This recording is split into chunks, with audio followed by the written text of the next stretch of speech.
Hello बच्चों, कैसे हैं आप सब। तो बच्चों, अपनी सीरीज को आगे बढ़ाते हुए आज हम बात करने वाले हैं इलेक्ट्रोमैग्नेटिक इंडक्शन के बारे में। जो भी इंपॉर्टेंट फॉर्मूले हैं बच्चों इस चैप्टर के, जो भी इंपॉर्टेंट कॉन्सेप्ट हैं उनका फास्ट ट्रैक रिवीजन हम करने वाले हैं। तो बने रहिएगा बच्चों एंड तक इस वीडियो के अंदर। और वीडियो अच्छा लगे जरूर से वीडियो को लाइक कर दीजिए, चैनल को सब्सक्राइब कर दीजिए। आपका एक लाइक हमारे लिए बहुत बड़े मोटिवेशन का काम करता है। तो चलिए बच्चों, फटाफट स्टार्ट करते हैं, चैप्टर को आगे बढ़ते हैं। तो बच्चों, आज का जो हमारा एम है, क्या क्या चीजें हमने पढ़नी है, देखो ये बच्चों ये टॉपिक्स हैं हमारे जो हम कवर अप कर लेंगे। बिल्कुल एनसीईआरटी बेस्ड टॉपिक्स हैं बच्चों, और एनसीईआरटी में जो जो फॉर्मूले हैं वो सारे हम रिवाइज करने वाले। तो सबसे पहले बच्चों हम बात कर लेते हैं मैग्नेटिक फ्लक्स के बारे में। मैग्नेटिक फ्लक्स बच्चों बिल्कुल वैसा ही है जैसे इलेक्ट्रिक फ्लक्स था। और अगर कोई सरफेस है बेटा जिसका सरफेस एरिया ए के बराबर है और मैग्नेटिक फील्ड बी वेक्टर के बराबर है, और बी वेक्टर और ए वेक्टर के बीच में बेटा अगर एंगल थीटा है, तो उस सरफेस के साथ एसोसिएटेड फ्लक्स जो होता है वो बी ए कॉस थीटा के बराबर होता है। इसकी यूनिट होती है बेटा वेबर। सीजीएस सिस्टम में फ्लक्स की यूनिट होती है बेटा मैक्सवेल, और वन मैक्सवेल जो होता है वो 10⁻⁻8 वेबर के बराबर होता है। साइंटिस्ट के नाम है बच्चों दोनों। अब देखिए बच्चों, Faraday's laws of electromagnetic induction. Faraday ने क्या कहा था बच्चों, जब किसी लूप के साथ एसोसिएटेड मैग्नेटिक फ्लक्स में चेंज होता है तो उस लूप के अंदर एक ईएमएफ क्या होती है, इंड्यूस होती है। और जो ईएमएफ इंड्यूस होती है बेटा वो rate of change of flux के क्या होती है, डायरेक्टली प्रोपोर्शनल होती है। तो देखिए बच्चों, फ्लक्स को हम क्या लिख सकते हैं, एन बी इंटू ए लिख सकते हैं। तो ईएमएफ इंड्यूस को बच्चों इस तरह से लिखा जा सकता है -n into D phi by D T, जहां पे बेटा फाई जो है वो एक लूप के साथ फ्लक्स एसोसिएटेड है। तो अगर नंबर ऑफ टर्न्स n होंगे तो फ्लक्स एसोसिएटेड हो जाएगा -n into D phi by D T. ठीक है, तो बिल्कुल सिंपल सी चीज। और देखिए बच्चों, लेंस लॉ की बात कर लेते हैं। पहली बात, लेंस लॉ बच्चों किस पर बेस्ड है, एनर्जी कंजर्वेशन पर बेस्ड है। और ये हमें क्या देता है, किसी लूप में बेटा जो करंट इंड्यूस हुआ है उसके डायरेक्शन के बारे में हमें लेंस लॉ बताता है।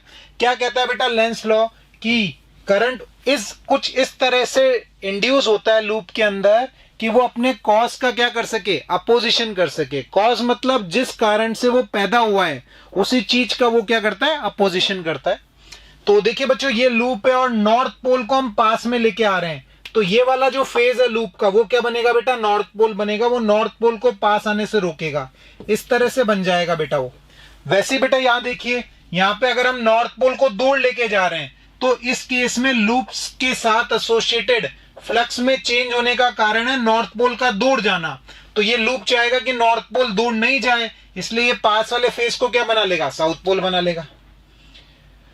वैसे देखिए बच्चों, इस तरह से आपके पास एक रेक्टेंगुलर लूप है और ये बेटा एक कंडक्टिंग रॉड है, स्लाइडर है। अब देखिए बच्चों, अगर हम मैग्नेटिक फील्ड को क्या करें, इंक्रीज करें, if magnetic field starts increasing, magnetic field अंदर की तरफ बढ़ने लग जाए, तो इस लूप के अंदर करंट इंड्यूस होगा और वो मैग्नेटिक फ्लक्स को अंदर की तरफ बढ़ने से रोकेगा। तो अंदर की तरफ बेटा अगर मैग्नेटिक फील्ड को बढ़ने से रोकना है तो इस लूप में करंट जो है वो एंटी क्लॉकवाइज डायरेक्शन में इंड्यूस हो जाएगा। देखिए इस तरह से, मतलब लूप खुद की मैग्नेटिक फील्ड बाहर की तरफ बना लेगा, तभी वो फ्लक्स का क्या कर सकता है, अपोजिशन कर सकता है। अब देखिए बच्चों, तो इस वाली कंडक्टिंग रॉड में इस तरह से करंट फ्लो होने लग जाएगा। आई अब हमें पता है बच्चों, अगर कोई करंट कैरिंग वायर है मैग्नेटिक फील्ड के अंदर रखा हुआ है तो उस पर मैग्नेटिक फोर्स लगता है। कितना इस पर मैग्नेटिक फोर्स लगेगा बच्चों, ILB sin theta, theta is 90, तो L क्रॉस B, तो इस पर जो फोर्स लगेगा बेटा, जो मैग्नेटिक फोर्स लगेगा वो इस डायरेक्शन में लगेगा। ठीक है, तो ये लिखा हुआ है बच्चों, if magnetic field start increasing and anti clockwise current starts flowing, इस तरह से। Due to this slider AB moves towards left. Left क्यों मूव कर रहा है बेटा, क्योंकि उस पर फोर्स किधर लग रहा है, लेफ्ट की तरफ लग रहा है। और देखिए बच्चों, अब कौन कौन से मेथड होते हैं ईएमएफ को इंड्यूस करने के। बच्चों ये देखिए, फ्लक्स जो होता है फाई, वो क्या होता है, बी ए कॉस थीटा होता है। तो अगर हम बी में चेंज कर दें या ए में चेंज कर दें या थीटा में चेंज कर दें तो हम फ्लक्स में चेंज कर सकते हैं। और अगर फ्लक्स में चेंज होगा तो ईएमएफ भी क्या होगी, इंड्यूस होगी। तो बच्चों पहला तरीका ईएमएफ को इंड्यूस करने का, आप बी में क्या कर दीजिए, चेंज कर दीजिए। फाई की वैल्यू होती है बी इंटू ए, तो B into pi R square. EMF induce होती है बेटा D phi by D T, तो फाई की वैल्यू बी इंटू ए रख दी, तो ईएमएफ इंड्यूस बच्चों इस तरह से लिखी जा सकती है, minus pi R square into DB by D T. Minus sign बच्चों यहां पर यह बताता है कि जो ईएमएफ इंड्यूस होती है वो चेंज इन फ्लक्स का क्या करती है, अपोजिशन करती है। अब देखिए बच्चों, अगर बी इंक्रीज होगा, अगर यहां पर बी इंक्रीज होगा तो लूप में जो करंट इंड्यूस होगा वो बी को इंक्रीज करने से रोकेगा, तो करंट एंटी क्लॉकवाइज डायरेक्शन में इंड्यूस होगा।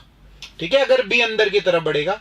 और बी अगर बेटा घटेगा, बी डिक्रीजेस, देन करंट कैसे इंड्यूस होगा बेटा, क्लॉकवाइज डायरेक्शन में इंड्यूस होगा।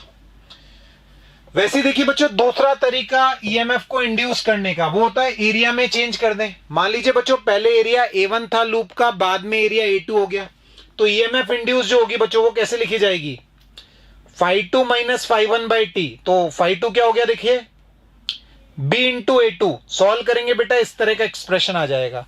तो अगर एरिया में चेंज हो रहा है तो ईएमएफ इंड्यूस इस तरह से लिखी जाएगी बच्चों।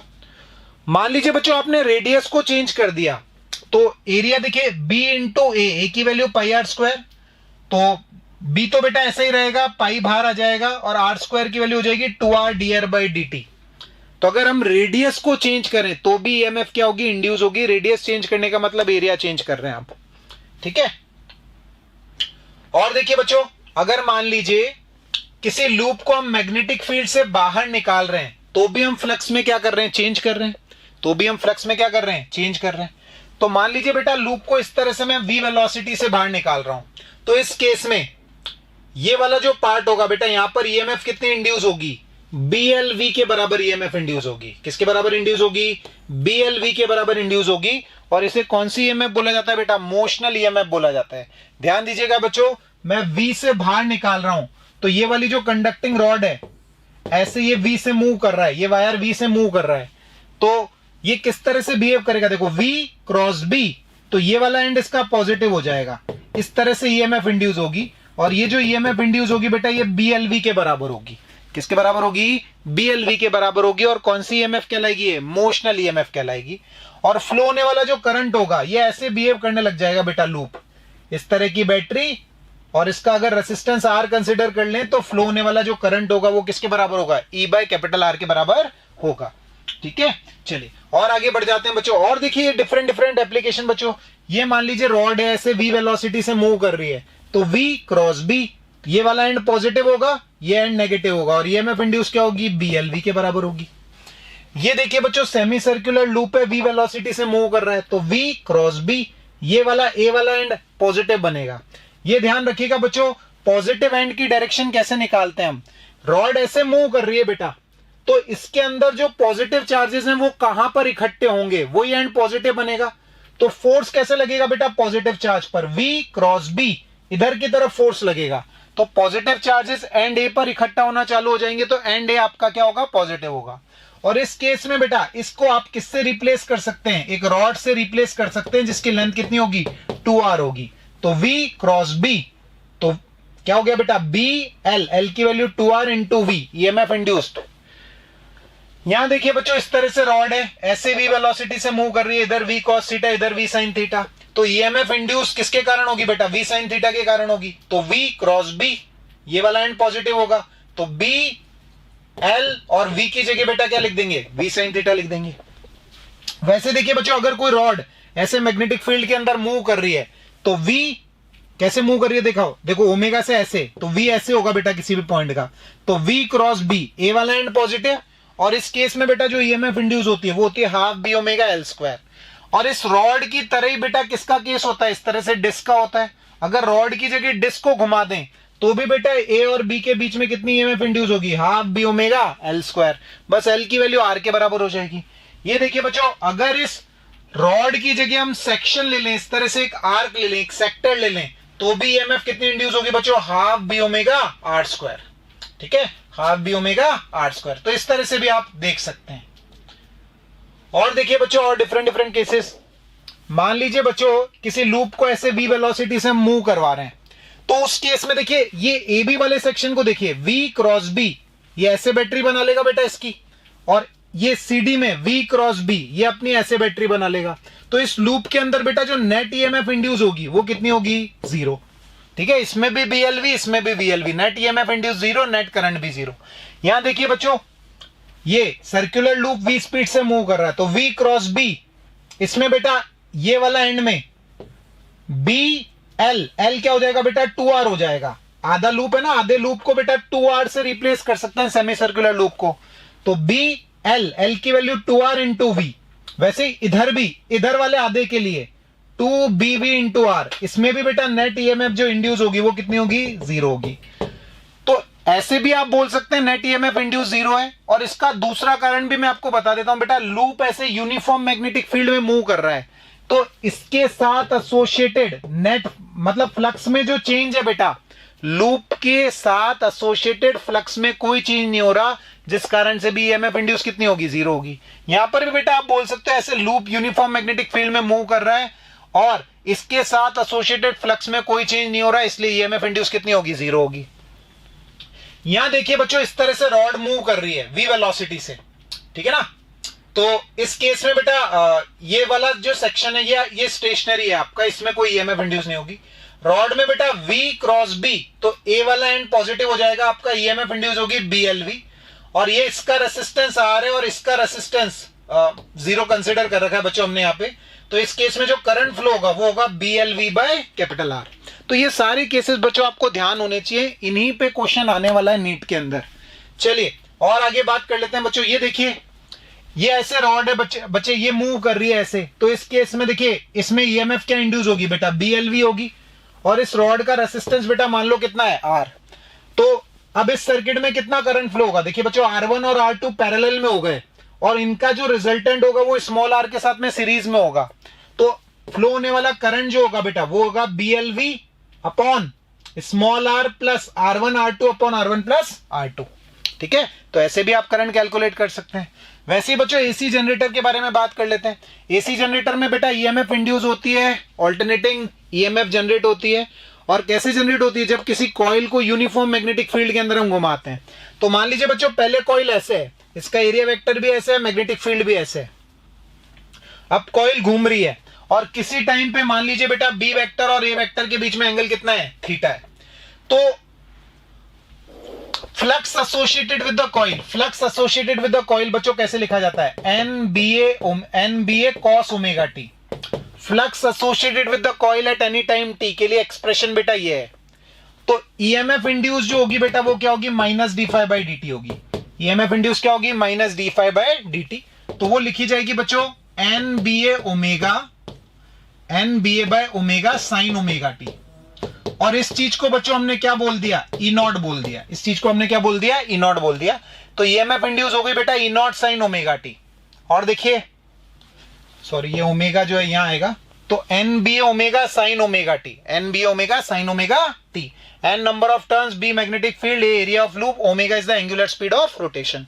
ग्राफ पूछ लें बच्चों, देखिए ईएमएफ का जो ग्राफ है वो साइन थीटा का ग्राफ है और फ्लक्स का जो ग्राफ है वो कॉस थीटा का ग्राफ है। तो इस तरह से बना सकते हैं बच्चों फ्लक्स का टाइम के साथ। अच्छा इनके बीच में बेटा जो फेज डिफरेंस होगा वो π/2 होगा। π/2 मतलब जब फ्लक्स मैक्सिमम होगा तब ईएमएफ इंड्यूस 0 होगी और जब फ्लक्स 0 होगा तब ईएमएफ इंड्यूस मैक्सिमम होगी, ठीक है। चलिए अब बात कर लेते हैं बेटा म्यूचुअल इंडक्टेंस और सेल्फ इंडक्टेंस की। म्यूचुअल इंडक्टेंस बेटा क्या होता है, एक कॉइल में जब हम करंट चेंज करते हैं तो दूसरी वाली कॉइल के अंदर ईएमएफ क्या होती है, इंड्यूस होती है। ये जो फिनोमिना होता है, ये जो कपल का फिनोमिना होता है, इसे हम क्या कहते हैं, म्यूचुअल इंडक्टेंस।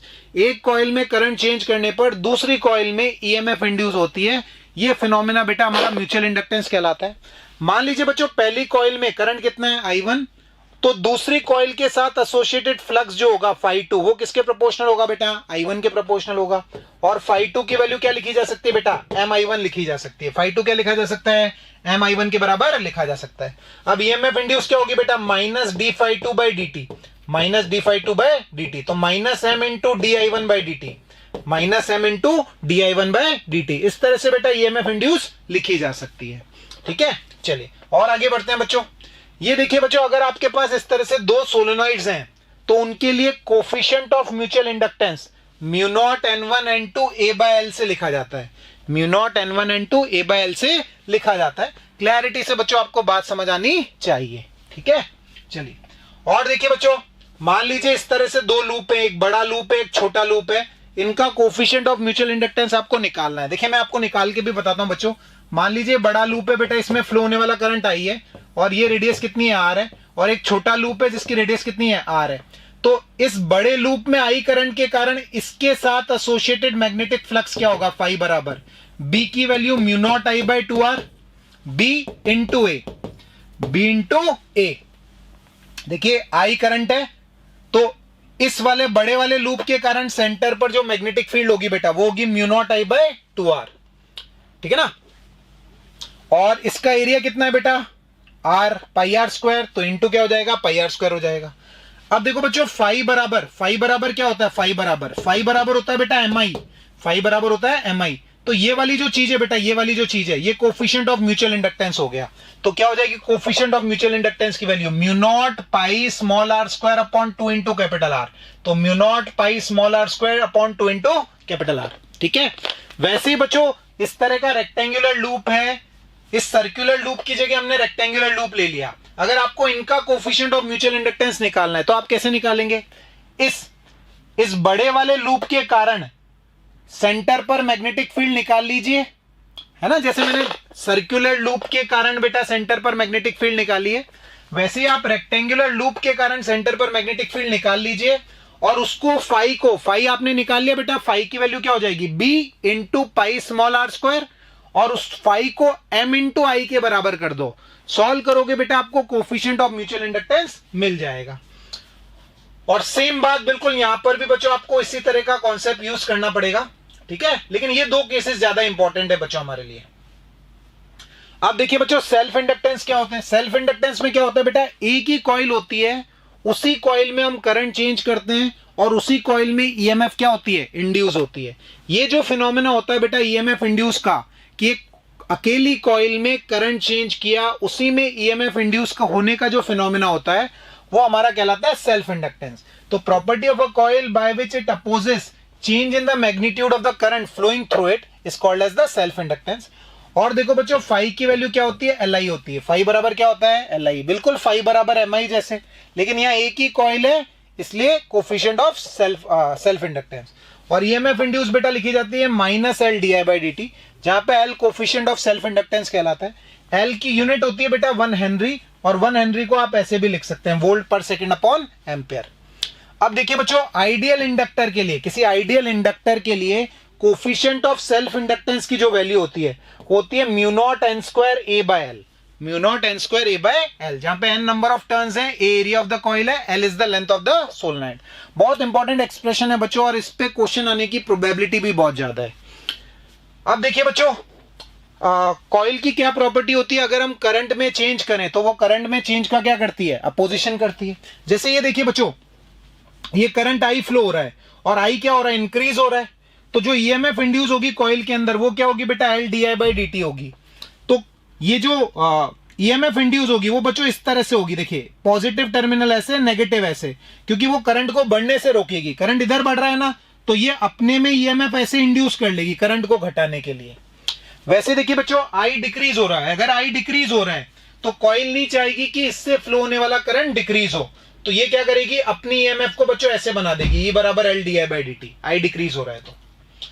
फिर देखिए बच्चों अगर ऐसे करंट फ्लो हो रहा है और आई इंक्रीज हो रहा है तो ये ईएमएफ ऐसे बना देगी बेटा, पॉजिटिव टर्मिनल ऐसे, ताकि ये करंट को डिक्रीज कर सके।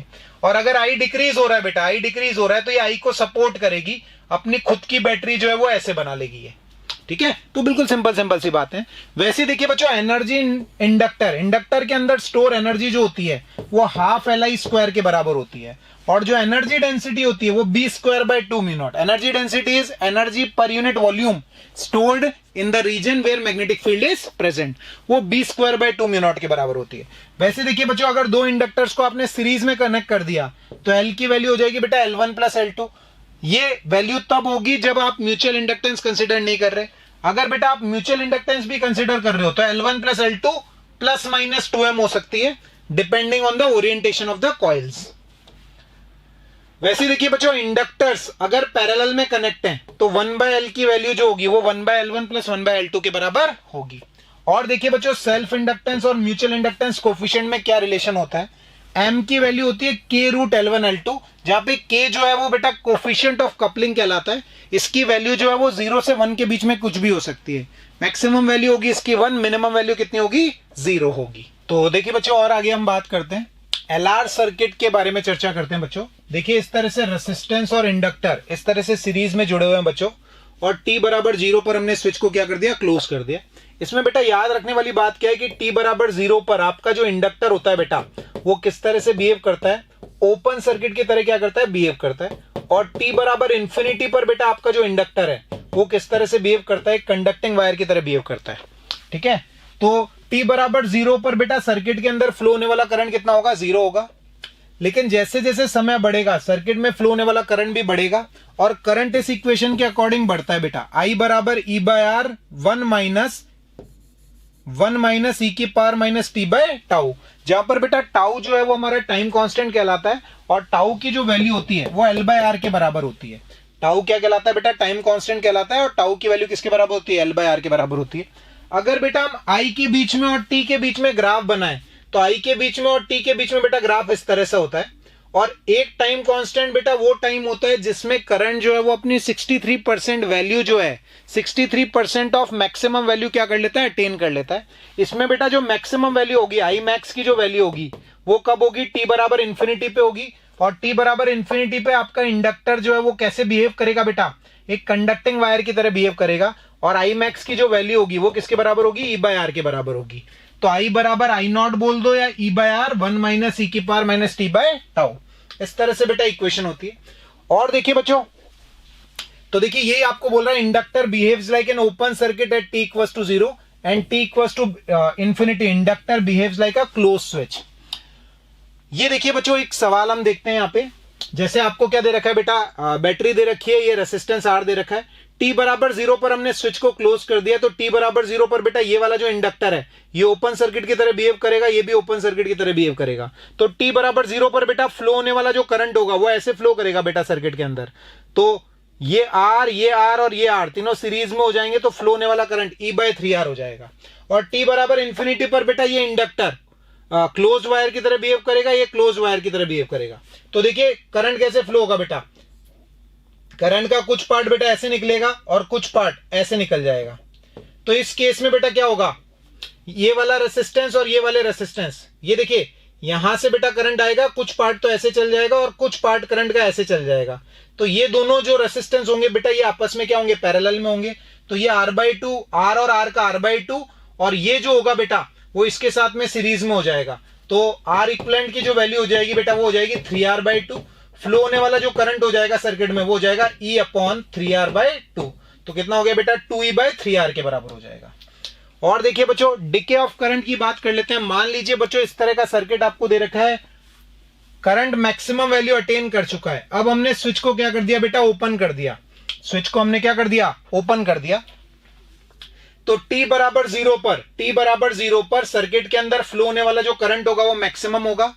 और जैसे जैसे बेटा समय बीतेगा, जैसे जैसे समय बीतेगा, ये वाला सर्किट है बेटा हमने ओपन कर दिया, जैसे जैसे समय बीतेगा वैसे वैसे सर्किट में करंट जो होता जाएगा वो कम होता जाएगा। इस इक्वेशन के अकॉर्डिंग बेटा करंट कम होगा, I बराबर E बाय आर, e की power minus T by tau. ठीक है, और करंट का बेटा अगर टाइम के साथ ग्राफ बनाए तो इस तरह का ग्राफ हो जाएगा। ये देखिए एक टाइम कांस्टेंट वो टाइम होगा बेटा जिसमें करंट जो है वो 63% कम हो जाएगा, मतलब कितना रह जाएगा, 0.37 E बाय आर के बराबर रह जाएगा। ठीक है, तो बेसिक सी बात, एडी करंट्स के बारे में बच्चों बात कर लेते हैं। क्या होता है बेटा, जब किसी कॉइल से, जब किसी डिस्क हो गई या शीट हो गई, उससे लिंक्ड मैग्नेटिक फ्लक्स में चेंज होता है तो उसमें कुछ करंट इंड्यूस हो जाते हैं, क्योंकि बहुत सारे पाथ्स अवेलेबल होते हैं करंट को फ्लो करने के लिए। तो वो करंट जो है वो लाइक एडीज इन वाटर होता है, तो that is why this is called as the eddy current. ठीक है, तो एडी करंट्स के बेटा यूजेस होते हैं कुछ, वो आपको ध्यान रखने। तो some of the important application of eddy currents are, induction motor में बेटा इसका यूज होता है, और treatment of the parts of human body. ठीक है, डीप हीट ट्रीटमेंट में भी इसका यूज होता है, हीट प्रोड्यूस करते हैं। और देखिए बच्चों कुछ यूजेस, इंडक्शन फर्नेस में इसका यूज होता है, मैग्नेटिक ब्रेक्स में इसका यूज होता है, स्पीडोमीटर्स में, डैम्पिंग इन गैल्वेनोमीटर में भी इसका क्या होता है, यूज होता है। लेकिन इसके कुछ अनडिजायरेबल इफेक्ट्स भी हैं, इसके कारण हीट प्रोड्यूस होती है, जिस कारण से बेटा ट्रांसफार्मर में एडी करंट्स को रिड्यूस करने के लिए लैमिनेटेड कोर्स का यूज किया जाता है। ठीक है, अब देखिए बेटा इंड्यूस्ड इलेक्ट्रिक फील्ड के बारे में हम बात करते हैं।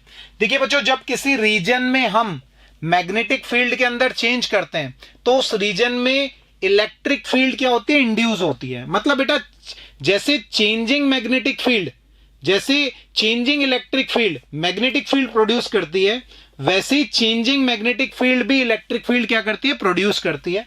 और बेटा जो इलेक्ट्रिक फील्ड प्रोड्यूस होती है वो इस तरह से कॉन्सेंट्रिक सर्कल्स में होती है, और जो इलेक्ट्रिक फील्ड होती है बेटा वो नॉन कंजर्वेटिव इलेक्ट्रिक फील्ड होती है। कैसी इलेक्ट्रिक फील्ड होती है बेटा, नॉन कंजर्वेटिव इलेक्ट्रिक फील्ड होती है। और जो इलेक्ट्रिक फील्ड का मैग्नीट्यूड है बच्चों, इलेक्ट्रिक फील्ड का जो मैग्नीट्यूड है वो लिखा जाता है r/2 इंटू dB/dt से, r/2 इंटू dB/dt से। मतलब यहां से बेटा सेंटर से r दूरी पर जो मैग्नेटिक फील्ड इलेक्ट्रिक फील्ड होगी वो ऐसे लिखी जाएगी, r/2 into dB/dt। dB/dt is the rate of change of magnetic field. अब देखिए बच्चों ट्रांसफार्मर की बात कर लेते हैं। ट्रांसफार्मर क्या करता है बेटा, वोल्टेज को लो से हाई कर सकता है, हाई से लो कर सकता है। दो तरह के ट्रांसफार्मर होते हैं, स्टेप अप ट्रांसफार्मर जो लो को हाई में चेंज करता है, स्टेप डाउन ट्रांसफार्मर जो हाई को लो में चेंज करता है।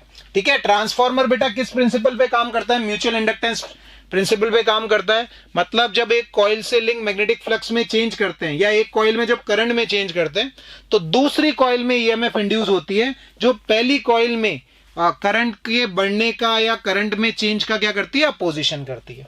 ठीक है, और देखिए बच्चों EMF induced in secondary upon EMF induced in primary बराबर IP/IS है ना, क्योंकि बच्चों जो इनपुट पावर होती है, जो इनपुट पावर होती है वो आउटपुट पावर के बराबर होती है, जिस कारण से बेटा EP/ES की जो वैल्यू होती है, EP/ES की वैल्यू वो IS/IP की होती है, इनवर्सली प्रोपोर्शनल हो जाती है। और लेकिन जो ईएमएफ इंड्यूस होती है वो नंबर ऑफ टर्न्स के डायरेक्टली प्रोपोर्शनल होती है, तो NS/NP होती है। और एफिशिएंसी बेटा कैसे लिखी जाती है, output power upon input power से लिखी जाती है। आइडियल ट्रांसफार्मर होगा तो बेटा एफिशिएंसी 100% होगी, लेकिन जो प्रैक्टिकल ट्रांसफार्मर होते हैं उनकी एफिशिएंसी 97 से 99% के बीच में होती है। ठीक है, चलिए और आगे बात कर लेते हैं बेटा एलसी ऑसिलेशंस के बारे में बात कर लेते हैं। एलसी ऑसिलेशंस में बच्चों क्या होता है, इस तरह से एक चार्ज्ड कैपेसिटर को हम एक इंडक्टर से जोड़ देते हैं। ठीक है, तो charge on capacitor as a function of time T. अब देखिए चार्ज्ड कैपेसिटर को बेटा आपने इंडक्टर से जोड़ दिया तो कैपेसिटर क्या होना चाहेगा, डिस्चार्ज होना चाहेगा, तो ऑब्वियस बात है इस पे चार्ज कम होना होता जाएगा। तो किसी भी समय पर बेटा कैपेसिटर पे जो चार्ज होता है वो Q0 cos ωt से लिखा जाता है, और फ्लो होने वाला करंट I बराबर -dQ/dt से लिखा जाता है। माइनस क्यों लगाया बेटा, क्योंकि चार्ज कम हो रहा है, तो I की वैल्यू आती है बेटा I0 sin ωt, I की value I0 sin of ωt। Graph देख सकते हैं बच्चों, करंट का टाइम के साथ में ग्राफ साइन वाला कर्व हो जाएगा और चार्ज का ग्राफ के साथ कॉस वाला कर्व हो जाएगा।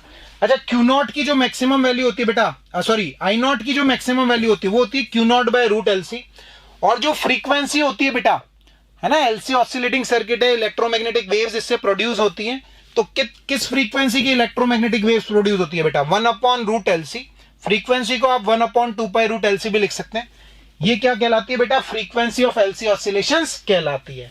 ठीक है, तो ये सारी बातें थी बेटा एलसी ऑसिलेशंस के बारे में। ये सारे फॉर्मूले बेटा एनसीईआरटी में भी आपको गिवन है, और बहुत इंपॉर्टेंट फॉर्मूले हैं बेटा नीट के पॉइंट ऑफ व्यू से। तो पूरा बच्चों अच्छे से वीडियो को देखिएगा, पूरा आपका रिवीजन हो जाएगा। बच्चों वीडियो अच्छा लगे तो जरूर से वीडियो को लाइक कर दीजिए और चैनल को जरूर से सब्सक्राइब कर दीजिए, ताकि जो भी लेटेस्ट इंफॉर्मेशन है वो आपको टाइमली मिलती रहे।